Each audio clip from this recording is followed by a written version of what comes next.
Here he is, Groucho Marx, in You Bet Your Life. Presented by DeSoto. Is the one, the only...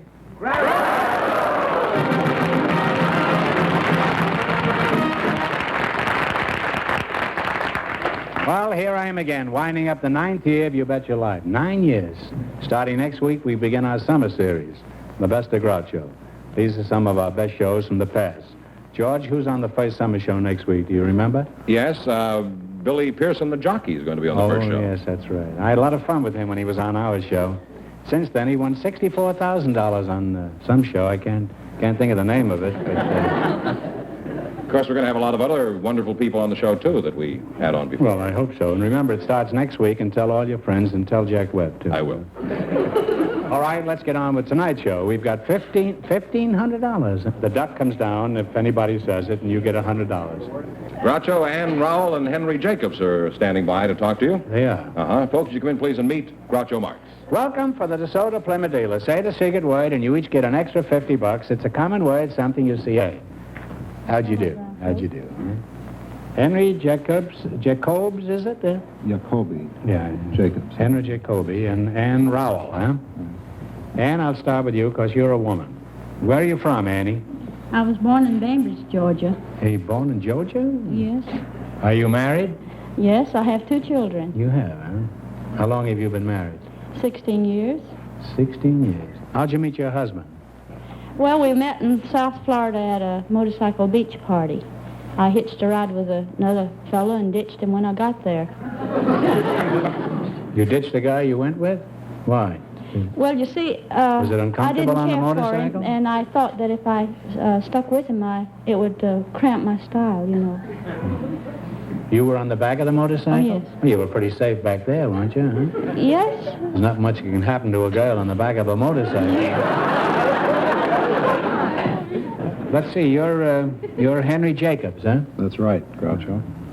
You have an interesting stash there, a mustache. Henry. Well, thank you very much. I've been studying it ever since you came up here, and I have one question to ask you. Yes. Why do you wear it? Well, you see, some people have told me that I look better with it, so I've worn it for that reason. I see. Well, I've been told I look better with my head in a bucket, but you don't see me wearing it. Incidentally, I've been watching your show a long time, Groucho, and I kind of wondered about your mustache, why you wear it. Sort of a Well, I have no other place to put it. That's kind of the way I feel, too, you know. Are you married, Henry? Oh, no, I'm not, no. You're not married with a mustache like that? You're not married? No. Maybe why aren't you married? Don't the girls like your mustache? How do you Well- pronounce it? Mustache or mustache? Mustache. Mustache. Yeah. Mustache, huh? Are you from England? No. Are you from Dixie? No. Are you from Hunger? Some people have told me I am, but Well, I think you're a very fine-looking fellow, Bill. Henry? I might say the same thing about you, George. Well, I don't mind being called George. I got mixed up the director. There have been a number of kings of England, you know, who were named George. It's true. That fat one who in the Revolutionary War. What a jerk he was. Lost the whole continent because Did you know him? Well, I was born about 5 years after he died. Do you have a job, Oh, yes. Henry? Yes, I do. I have a small film company in San Francisco. We make films for the television stations. Oh, really? Little You're commercials. professional, huh? Well, no, then I have a radio program up in Berkeley, a radio station. You kind of move a around disc quite a jockey. bit, huh? Well, Berkeley's right next to San Francisco, Oh. and we have a bridge up there that you can go right across. It's very good. Costs Good. a quarter, but I mean, it's... Yeah. I have a bridge. It costs $300. Well, you're a very unusual pair, and I'd like to go on talking to you, but the time has come to play You Bet Your Life. Here we go for the dictionary quiz. You can start with 10 all the way to 100, and one answer between you, your partners. What do you want to start with? 100. 100, all right. What is a hedonist? Hedonist. Pleasure. Got you answer. It's someone who devotes their life primarily to the pursuit of pleasure. You don't have to go any further. You hit it right on the nail with the thumb with the hammer. You're off to a great start. You have $200 now. And now what? 90. 90. All right. Synonyms are words of the same meaning. What do you call words of opposite meanings? Antonyms. And did you know that, Ann? I'd heard it. Oh. You now have $290. And now what? 80. $80. What is a visage of a person? What is the visage of a person? V-I-S-A-G-E. It's the face. It sure is. It sure is. You now have $370. Now what? 70. 70, huh? For $70, what is a cistern? It's a well. Right. And you wind up with $440. Well, you can't do better than that on this show. Thanks and good luck from the DeSoto Plymouth dealers. Thank you very much.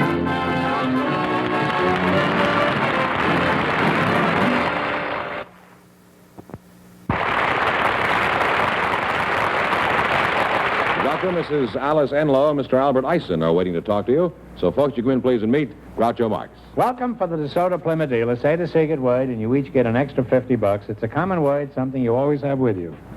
Let's see, Alice Enlow and Albert Eisen, eh? Where are you from, Alice? I am from a little town in western Colorado, Grand Junction, Colorado. Oh, Grand Little Junction. town on the western slope. Do you miss your old hometown, or did you come out here to forget? Well, I can't very well forget it. I have some claims back there that keep reminding me of Oh, and it. that's why you came to California? With all these claims against you, you must have barely beat the sheriff to the border. Well, they happen to be uranium claims. Really? Wow. Alice, I happen to have some oil stock that's absolutely worthless. But together, I think we could work out a nice, fast swindle. Would you be interested in a partnership?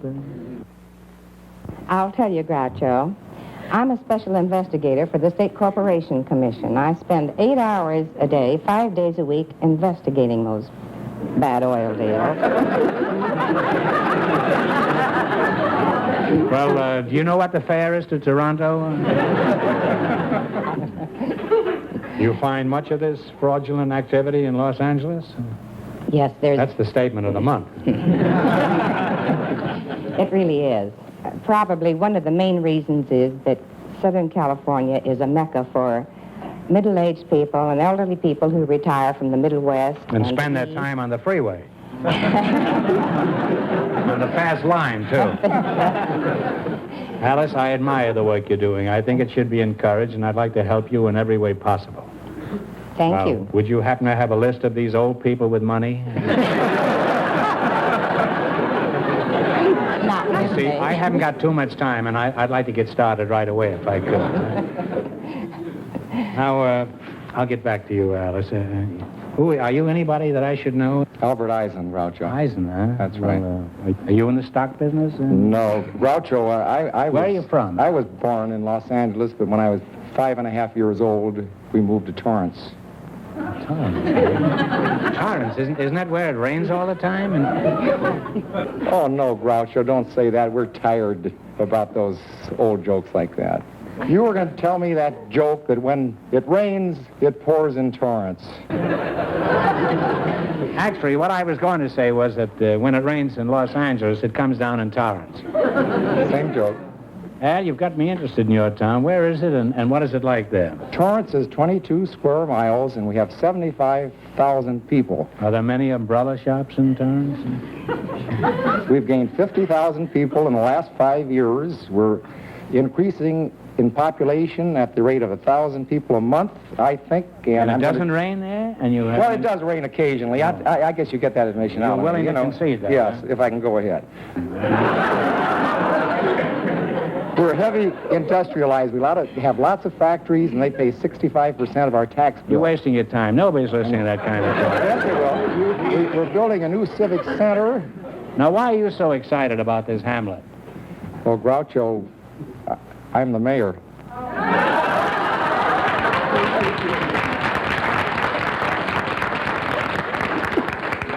Well, Al, I was wrong, and I want to apologize. You're no small-time operator.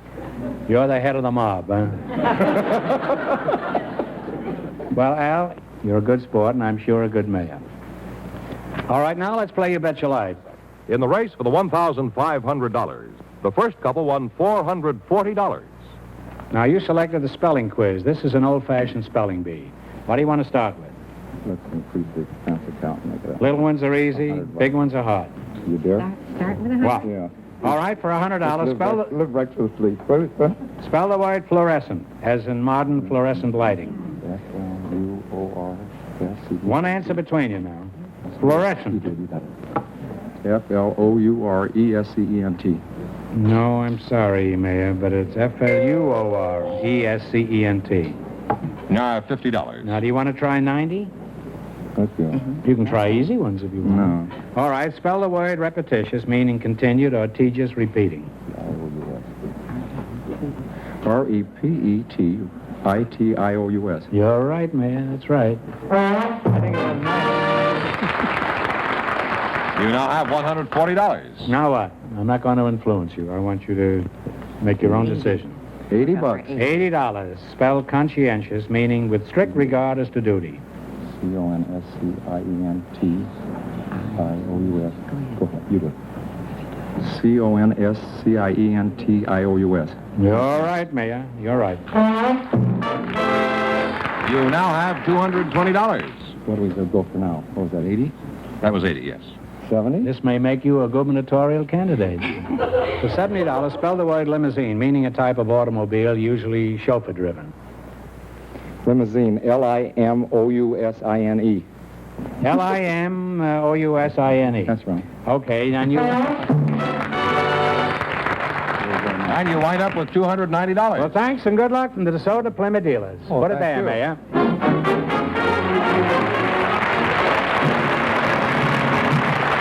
Groucho, Edna Kitchen Hill and Wade Ruby are waiting to talk to you, so folks, you come in, please, and meet Groucho Marx. Welcome to You Bet Your Life. Say the secret word, and you each get an extra 50 smackers. It's a common word, something you see every day. Edna Hill and Wade Ruby, eh? Where are you from, Edna? I was born in the deep south, in the deep country in Louisiana. Where are you from, Mr. Ruby? I was born in Coldwater, Mississippi. Oh, you're Southerners, eh? Both Yeah, of you. neighboring states. Yeah. Is that so, huh? Oh, that's very... Are you married, Wade? Yes, Groucho, I've been married almost 25 years. Is that so? It's a long time. You don't look it. How'd you meet your wife? How'd you Well- meet your wife? Well, there's not anything particularly exciting about the way we met, but we had a very interesting honeymoon. Why was that? Were you married to two different people at the time? No, Groucho, Don't you think all honeymoons are interesting? I have an idea they are, yes. Yes, the thing that made our honeymoon night so unusual was the fact that there was a raging torrent between us all night. Who was that? Was that her mother? No, we were camping up in the Ozarks at a little place called Natural Dam, Arkansas, and it'd been raining up in the hills, and there was a flash flood that came down suddenly over the dam. She was on one side of the stream, and I was on the other, and it was almost morning before the stream ran down, where I could wait. You must have been run down by that time. Well, if Congress isn't convinced we need flood control, this is certainly real. I imagine so, Groucho. You know what Richard Lovelace said? Water has sunk more grievances than wine. Or was that Swinburne? I don't believe it's either one, Groucho. I believe it's a man named Merrill Moore. Oh, Moore. No, I thought that was Archie Moore, wasn't it? No, I'm sure it was Lovelace. He's my favorite poet, by the way. He was known as the melancholy poet of the 18th century. Now, is there anything else you'd like to know about Lovelace? I call him Dickie Boy. Well, there's one thing that you have right about Lovelace. That's his name. Really? Did I have that right? Yeah. Oh, that's astonishing. He was not an 18th century poet, but a 17th century. And he was not melancholy, but he was a cavalier, kind of a gay blade. Stone walls do not a prison make, no iron bars a cage. Yes, I know that. Minds innocent and quiet, take that for a hermitage. That's very pretty. Now, were you reciting this when the water was going between you? No, I think I was thinking of Shakespeare's Tempest about that. Oh, I see. Yeah. Well, how do you know so much about Lovelace? What is your racket? You haven't told us yet. I'm chairman of the Department of English at George Pepperdine College. Oh, whoops, sorry.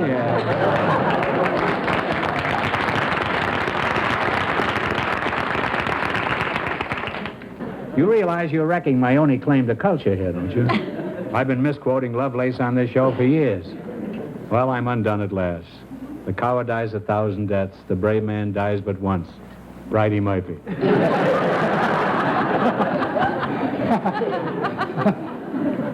And as Byron said, nothing ever happens to the brave. Do you remember that? You sure that's Byron? Yeah. Well, I wouldn't bet. I wouldn't bet on anything tonight. Mrs. Hill, may I ask your age?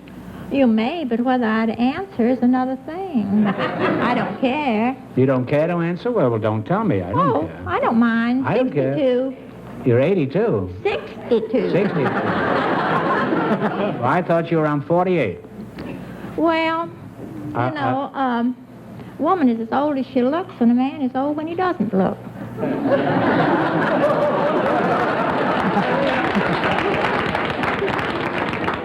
Now, was that Lovelace?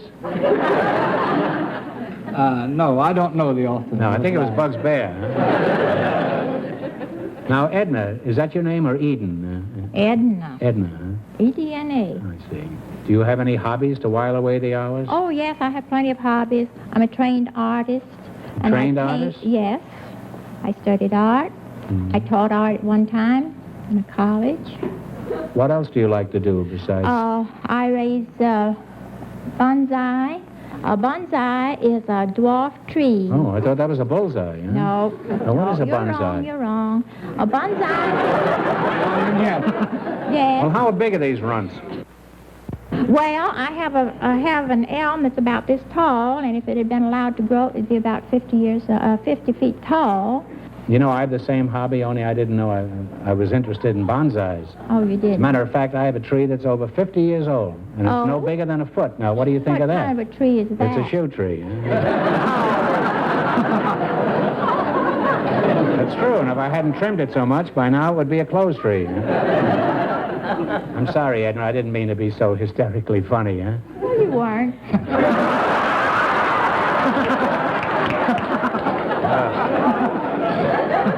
This is the last stages. The contestants are striking back. Professor, what would Lovelace have to say about this? How are the mighty fallen?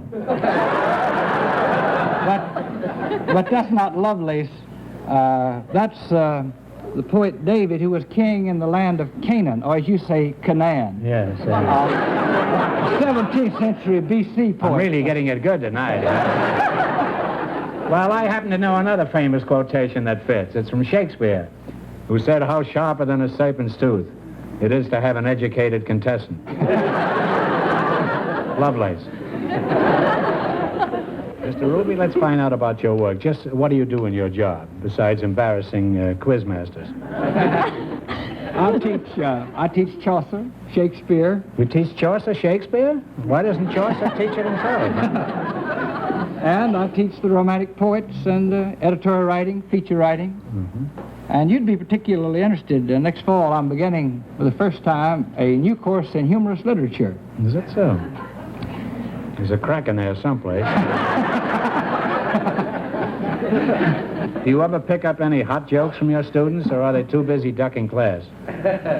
Well, I have a rather interesting hobby of gathering interesting answers to examination questions. Could you give us one of these pearls? Well, there was a history student who was asked to name 3 results of the Battle of Gettysburg, and he wrote, some were killed, some were wounded, and some weren't hurt at all.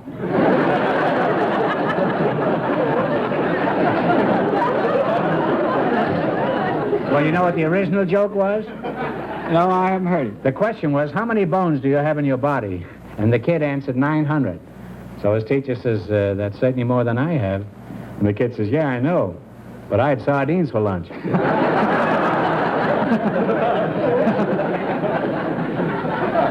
I may not know Lovelace, but I know Joe Miller. Wait, do you have a favorite among the daffy answers your students have given you? Yes, since I teach English, I often think of the one that a freshman girl wrote early in the fall when she was taking an orientation battery of tests. She was asked, "Why did you come to college?" And she said, "I come here to be went with, but I ain't yet." You know what the original of that joke is? I don't believe I know that either. The teacher says, "I have went." That's wrong, isn't it? And the kid in the front row says, "Yes, ma'am, it's wrong because you ain't went yet." Chaucer. Well, you're a nice couple, and I'd like to continue talking to you two, but I'm getting too educated. So the time has come to play You Bet Your Life. In the race for the $1,500, the first couple is leading with $440. Oh, what a nerve you have picking spelling. This is an old-fashioned spelling bee. You get only one chance at the correct spelling and only one answer between you. I want you to spell the word and then pronounce it. And remember, the more the question is worth, the harder it is. Now, one answer between you. Now, what do you want to start with? 100.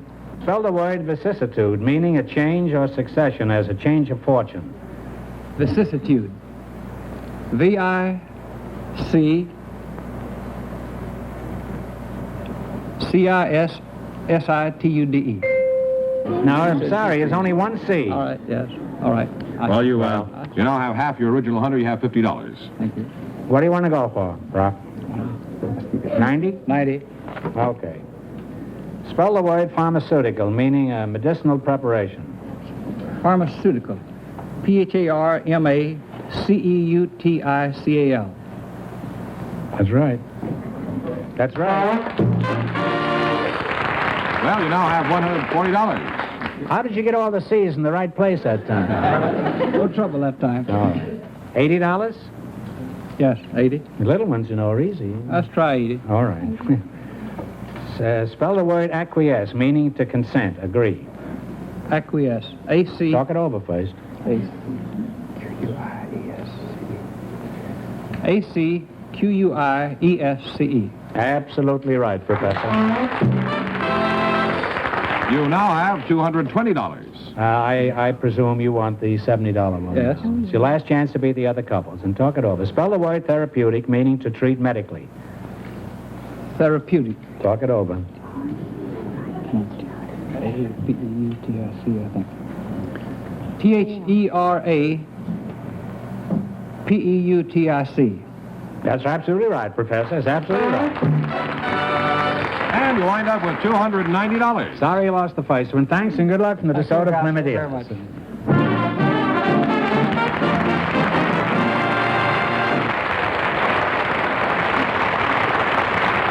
That means Mrs. Rowell and Mr. Jacobs with $440 in just 1 minute get the chance at the $1,500 question. Mr. Jacobs, right back in here, please. Oh, there's old Stashy again, yeah. All right, here we go for $1,500. I'll give you 15 seconds to decide on a single answer between you. Think carefully, and please no help from the audience. Here it is. Franklin D. Roosevelt served the longest presidential term in our history. But for $1,500, can you tell me who served the shortest period of time?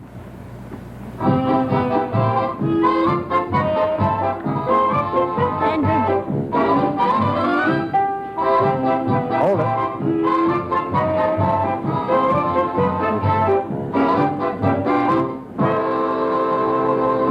What is it? Andrew Johnson.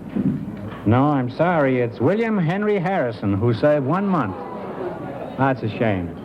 Well, you lost the big money. How much they win the quiz, George? Well, they went all the way in the quiz, $440. Well, that isn't too bad. Thanks for being with us, and thanks to all of our contestants on the show tonight. Sorry you lost.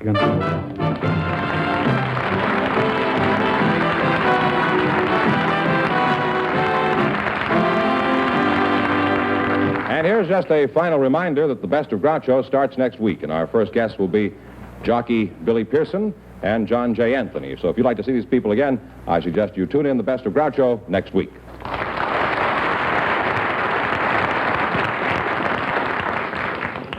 Friends, Go in and see a DeSoto Plymouth dealer tomorrow. And when you do, tell him Groucho sent you.